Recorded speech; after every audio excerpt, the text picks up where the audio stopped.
ऐसा करने पर विवश मत कीजिए गंगा पुत्र। मैं आपका वध कर सकता हूं, और ऐसा करने के लिए मुझे शस्त्र उठाने की आवश्यकता नहीं, केवल ये चक्र ही पर्याप्त है।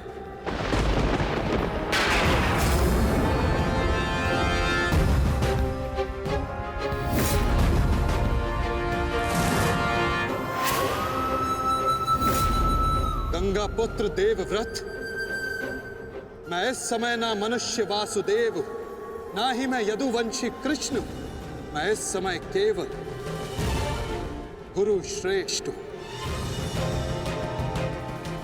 मैं ही सत्य हूं, मैं ही ज्ञान और मैं ही न्याय हूं गंगा पुत्र। इस महायुद्ध का आवाहन और इस युद्ध में आपकी उपस्थिति मेरे निर्णय से है गंगा पुत्र।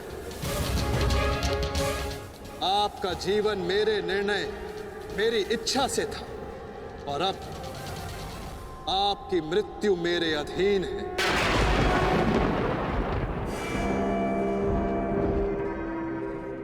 मैं पर ब्रह्म हूं, जिस पर कोई बंधन नहीं गंगा पुत्र, ना ही युद्ध के नियमों का और ना ही किसी प्रकार के वचनों का।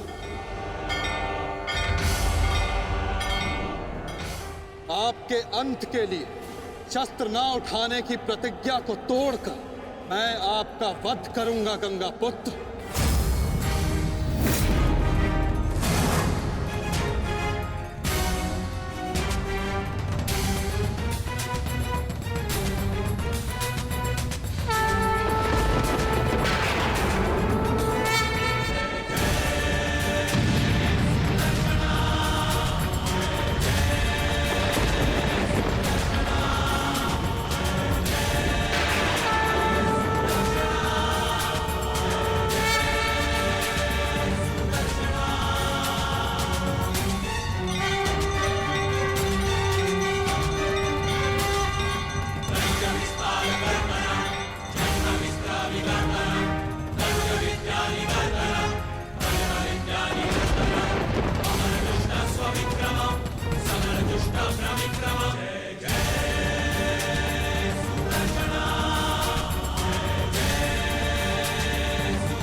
धर्म स्थापना के मार्ग पर आगे बढ़िए वासुदेव।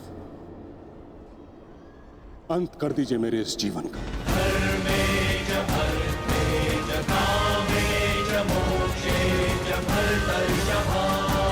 मैं स्वयं को आपको समर्पित करता हूं।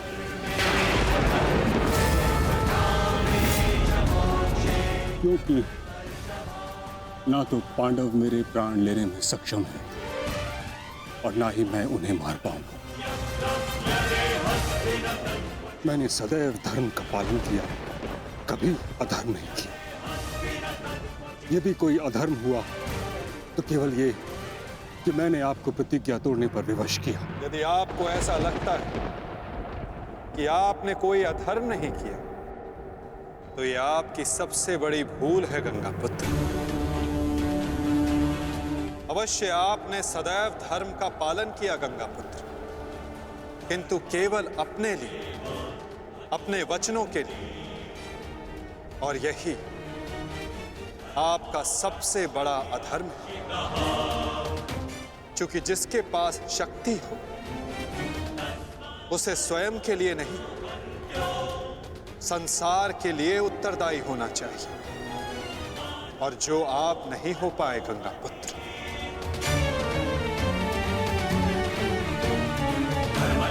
और आपका तथाकथित धर्म ही आपका अज्ञान, आपका सबसे बड़ा शत्रु और अधर्म बन गया।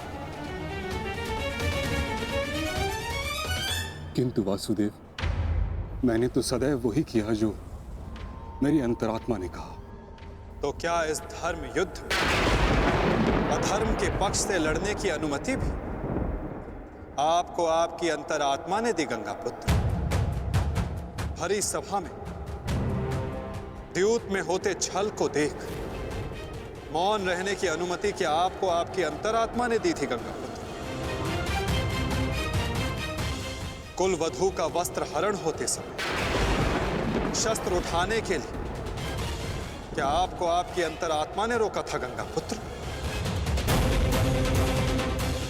हस्तिनापुर की सुरक्षा के लिए आपने इतिहास की सबसे भीषण प्रतिज्ञा ली गंगापुत्र, परंतु आप हस्तिनापुर का अर्थ ही अनुचित समझ बैठे। आपने सिंहासन को हस्तिनापुर समझ लिया और देखिए, उसी भूल का, उसी अधर्म का परिणाम है ये महाविनाश गंगापुत्र। आपने हस्तिनापुर के सिंहासन का त्याग नहीं, आपने संसार के प्रति अपने कर्तव्यों का त्याग किया था गंगापुत्र, और यही आपका सबसे बड़ा अधर्म था।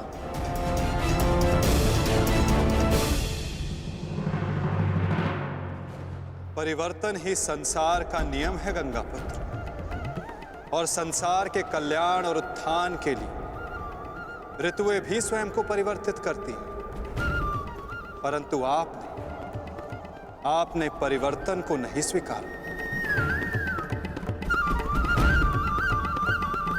जो स्थिर हो जाए वो मनुष्य नहीं, पाषाण है, और जो अपने विचार को कभी बदले नहीं वो मानवता का शमशान है गंगापुत्र।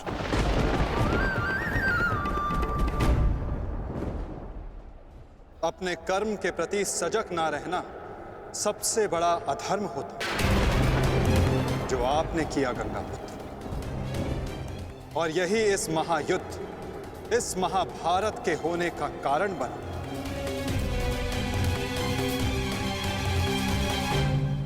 प्रभु, मेरा मार्गदर्शन कीजिए। आपका कर्तव्य यह है गंगापुत्र कि आप अपने शस्त्र को त्याग कर अपने जीवन का बलिदान देकर इस अधर्म को रोकें।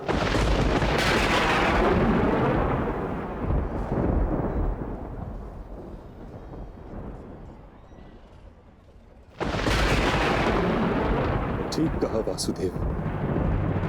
कदाचित मेरा अंत ही इस समस्या का समाधान है।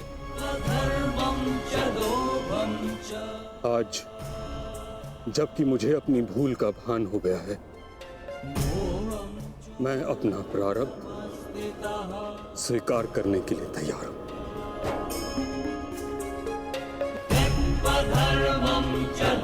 चक्र का संधान कीजिए वासुदेव, और मुझे मृत्यु का सौभाग्य देने की कृपा कीजिए।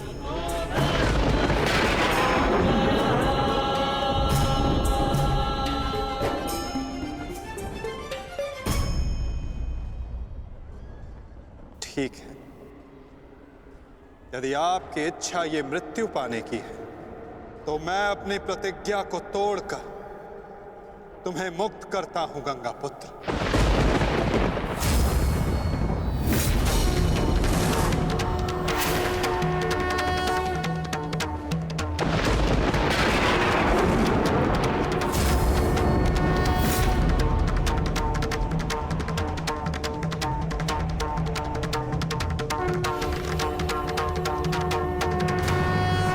नहीं माधव, आपने इस धर्म युद्ध का बीड़ा उठाया है, वचन तोड़कर उसे कलंकित मत कीजिए। मैं नहीं चाहता कि आप पर कोई उंगली उठे। नहीं पार्थ, मेरी प्रतिज्ञा टूटने की अपेक्षा से अधिक महत्वपूर्ण धर्म की स्थापना है।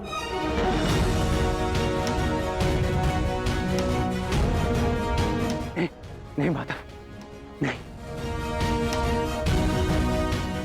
आपने ही भारभृग को वीर गति दी है माधव, ताकि इस युद्ध से जुड़ी प्रतिज्ञाएं, वचन और प्रारब्ध भंग ना हो सके।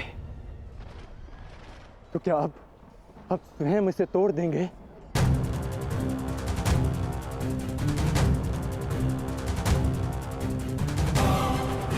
आप मुझे एक अवसर और दीजिए माधव, मैं अपने संपूर्ण मनोबल और कौशल से यह युद्ध करूंगा। जब तक मेरे शरीर में रक्त की एक बूंद भी बहेगी, मैं अपने मन में भावनाओं को नहीं बहने दूंगा माधव।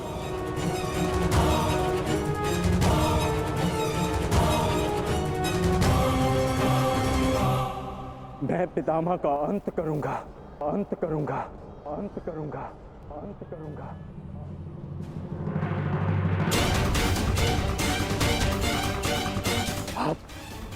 आप ये चक्र छोड़ दीजिए माधव, आप ये चक्र छोड़ दीजिए।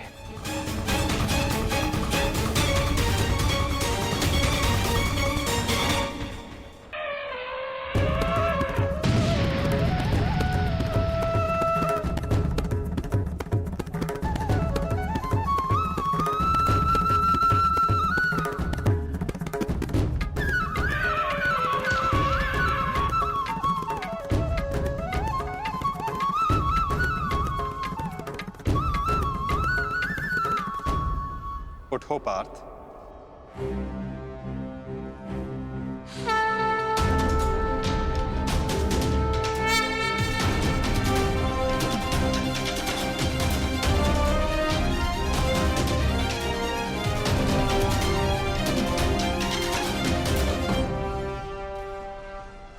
आपके हाथों मोक्ष पाना कदाचित मेरे भाग्य में नहीं वासुदेव।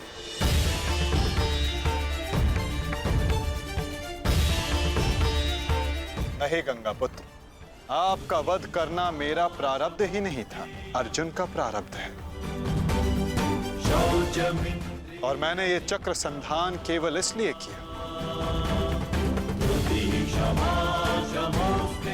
ताकि मैं अर्जुन को दिखा सकूं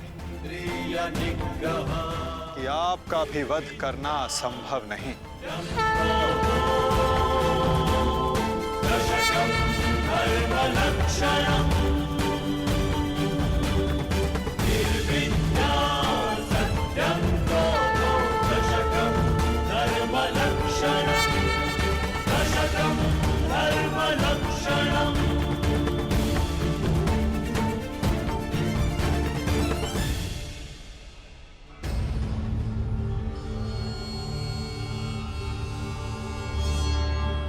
आओ पार्थ।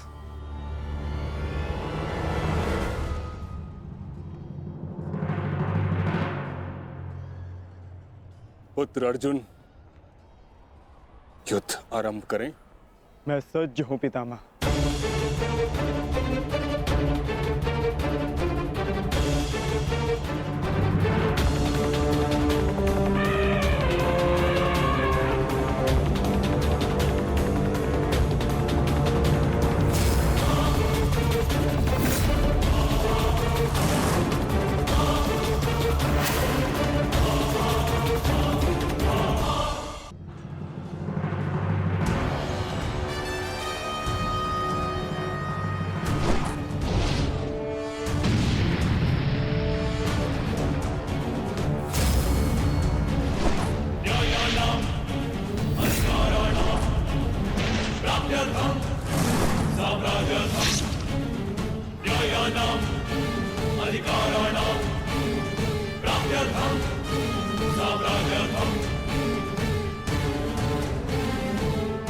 अद्भुत पुत्र अर्जुन, कर्म पथ पर तुम्हें भावनाओं से ऊपर उठते हुए देख प्रसन्नता हुई।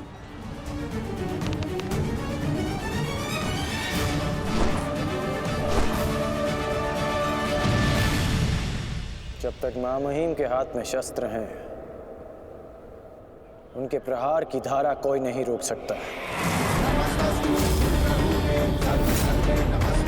और ना ही उन्हें कोई निरस्त्र कर सकता है।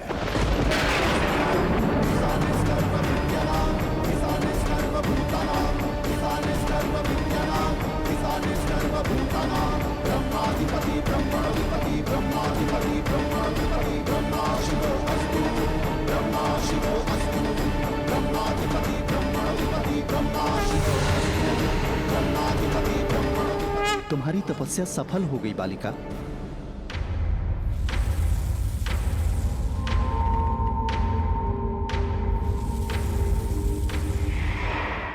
मांगो, क्या मांगना चाहती हो? गंगा पुत्र भीष्म का नाश किंतु गंगापुत्र का वध मेरे वश में भी नहीं है शिखंडिनी। परंतु अपने जीवन का अंत तो मेरे वश में है ना। 2 बार मैं अपना जीवन त्याग कर चुकी हूं। इस बार भी मैं फिर जन्म लूंगी और अगले जन्म में भीष्म का अंत करने आऊंगी।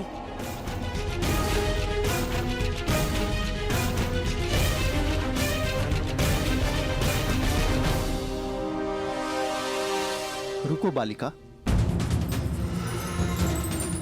तुमने इतनी कठोर तपस्या की है, हमें बताओ तुम्हारी समस्या क्या है? समस्या ये है यक्षराज कि मैं भीष्म का वध अपने हाथों से करना चाहती हूं, किंतु मैं स्त्री हूं, इसलिए उस पाखंडी ने मुझे युद्ध में सम्मिलित होने से रोक दिया। मैं तुम्हें भीष्म की मृत्यु का वरदान तो नहीं दे सकता, किंतु कुछ ऐसा अवश्य कर सकता हूं जिससे तुम अपना लक्ष्य पा सको, किंतु एक बंधन रहेगा। मेरे लिए केवल भीष्म की मृत्यु महत्व रखती है और कुछ नहीं। हाँ कहने से पूर्व मेरी पूरी बात सुनो बालिका, उसके पश्चात निर्णय लेना।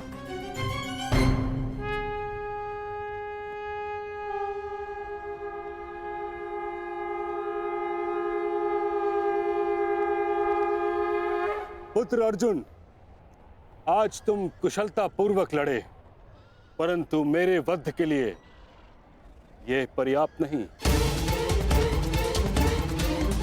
हाँ, क्योंकि महामहिम के पास तुम सबके नाश के लिए पर्याप्त अस्त्र है धनुर्धारी अर्जुन।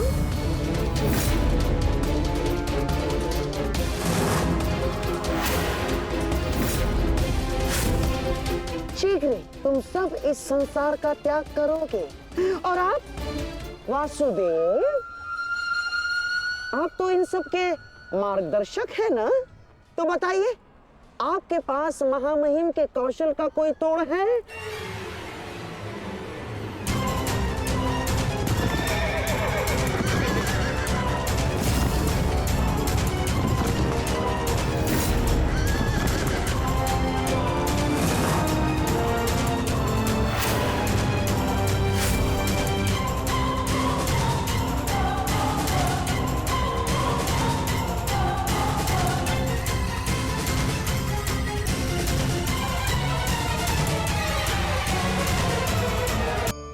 आज मैं आप सबको एक कहानी सुनाता हूं। एक दिन गोकुल में 2 व्यापारी आए।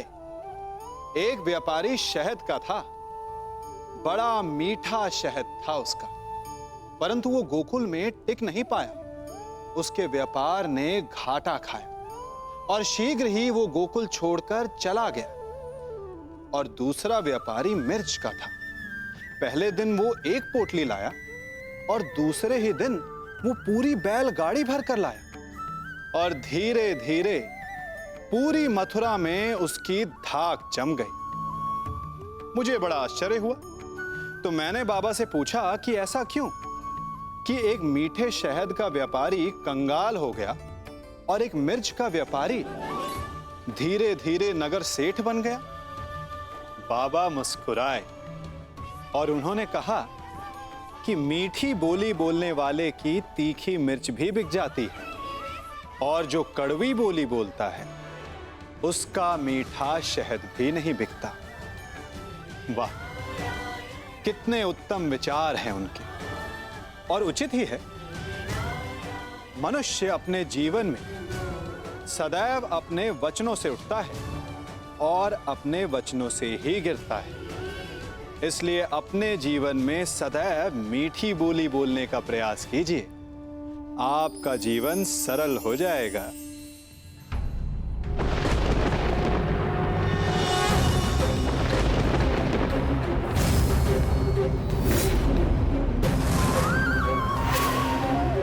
मुझे ऐसा करने